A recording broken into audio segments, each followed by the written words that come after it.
In fact, there's probably more of a chance of Hamzat versus Pereira. All right, so Alex Pereira, of course, the former middleweight champion, the former light heavyweight champion, and soon, potentially, a 3-weight division champion, the first man to ever do that, if, of course, he beats Ciryl Gane at the White House on June 14th. I'm going to be there. Freedom 250, baby. Let's go, right? He just signed, Pereira, Potan, one of the hardest hitting guys the sport's ever seen. He just signed a lifetime deal with the UFC. He did an interview with Ariel Helwani and he went into all the details. He has signed an 8-fight deal. And I know I said lifetime contract. It's not a lifetime contract, but that's as good as a lifetime. The man is 38 years old. He signed an 8-fight deal. That means he ain't fighting anywhere else. And let me tell you, he is over the moon with the deal. Here is the quote from Pereira. Then we're going to talk about who does he fight? Who is there for Alex Pereira to fight? So he said it was a pretty easy choice when I expressed that I wanted to go to heavyweight. Of course, I had to let go of the 205-pound belt, but they gave me a new contract, and I'm really, really happy with the new contract. Wants to thank everyone at the UFC with this new deal. I don't care about letting go of the belt. They took really good care of me. The way they gave me this last contract was so good that I left it open for them to do whatever they want with me. It doesn't matter, right? So first off, congratulations. I don't know the numbers involved. Nobody does, apart from Pereira, his team in the UFC, okay? I assume he was making somewhere around $3.5, $4 million per fight. This new deal, which probably does lock him up for the rest of his combat sports life, is probably going to be around the $6 million, $5-6 million. Who knows, right? I'm guessing, I'm spitballing, but that would not surprise me. And look at this, Alex Pereira is not complaining. He is happy. And it's the same story with all the guys at the top of the sport. I know just recently, a lot of people have been talking shit about the UFC, but funnily enough, the champs, the people at the top of the sport, the best in the planet and in the division, the guys that drive the sport, right? They're not bitching. They're not complaining. And I wasn't back in my day. I wish I was a champion now. I'd be making $4 or $5 million per fight. I didn't make that, but I did make good money.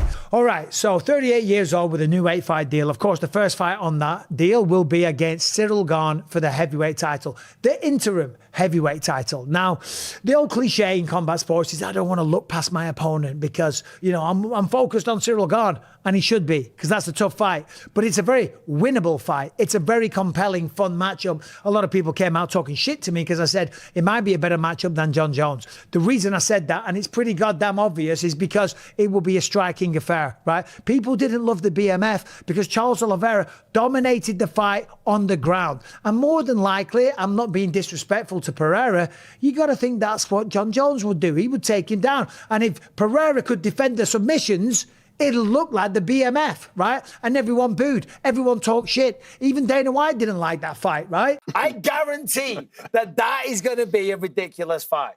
Yeah, I used to always have a guarantee that there were certain fights you saw that you're like, it's impossible for this not to be good.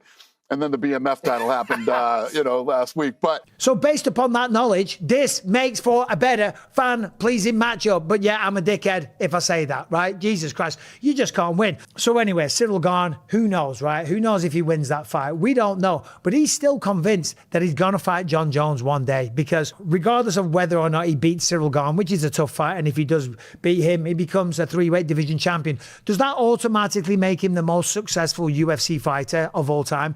Because on paper it does. But when you look at the matchups, does it make him the best? Does that make his career more impressive than Jon Jones, than George St. Pierre, than Anderson Silva, Demetrius Mighty Mouse Johnson? I don't know, but it's certainly a topic of conversation. Let me know your thoughts on that. But if he beats him, and even if he doesn't beat him, right, who is he going to fight? Because that kind of paycheck, he's going to be involved in nothing but blockbuster fights. To be fair, that's all Alex Pereira's done, right? He had a quick rise through the middleweight division for Alex Pereira, and since then, it was Pereira time. Anytime he fought, he was the main event on the pay-per-view. The whole world went into a frenzy. Channels all over the place, knockouts galore, and a schedule that was insane, right? So he deserves all the accolades. And I know in the past, I might have bet against him because the first time Magomed Ankalaev beat him, I thought the possible anxiety from fighting Pereira and the power, that's gone. He's going to be more aggressive this time and better with the wrestling. But he got smoked. He got smoked in 69 seconds or something like that. So that's why I picked against him. I'm not hating on the guy. What he's done is phenomenal. If he beats or loses to Ciryl Gane, who does he fight next? Well, he still thinks he's got a good chance of facing Jon Jones because Jon Jones, Dana talked about it recently. He said he's done. He's got arthritis and all this. And Jon Jones came out and had a bit of a tweet and delete storm on Twitter, right? You never know. Jon Jones might come back because, as Pereira said, he's under contract. They're not going to release him from contract. And if Jon Jones gets that itch and gets that scratch, listen, I'd still love to see it. And Pereira still wants to fight Jon Jones. And that would be something unbelievable. And if Pereira goes off and becomes a 3-weight division champion, right, Jon Jones might want to come back. And Dana and the UFC and Hunter and everyone might go, you know what? He can be a liability, but dude, we got to do this fight. So there's 2 fights, right? Of course, there's the undisputed champion of the world, Tom Aspinall, right? I don't know when Tom's going to come back. Hopefully soon, right? And I truly mean that. If Ciryl Gane wins, of course, he's going to fight Tom Aspinall. So there's 3 mega blockbuster fights potentially on paper that could happen, right? Jones, Pereira at the White House, and Tom Aspinall for the undisputed belt. Jesus Christ. They're 3 of the biggest fights the UFC will ever put on, right? And that is what Pereira's involved in. And of course, getting compensated accordingly. And when you look at outside of them 3, who else is there? Because when you look at the rankings, there's not too many people. We know that the heavyweight division isn't exactly the most stacked, okay? There's some really good guys at the top, and then he drops off. But you have got guys like Curtis Blaze. Of course, Waldo Cortez Acosta, that man's absolutely flying right now. That'd be an interesting fight. There's Gable Stevenson, right, who was yet to sign with the UFC.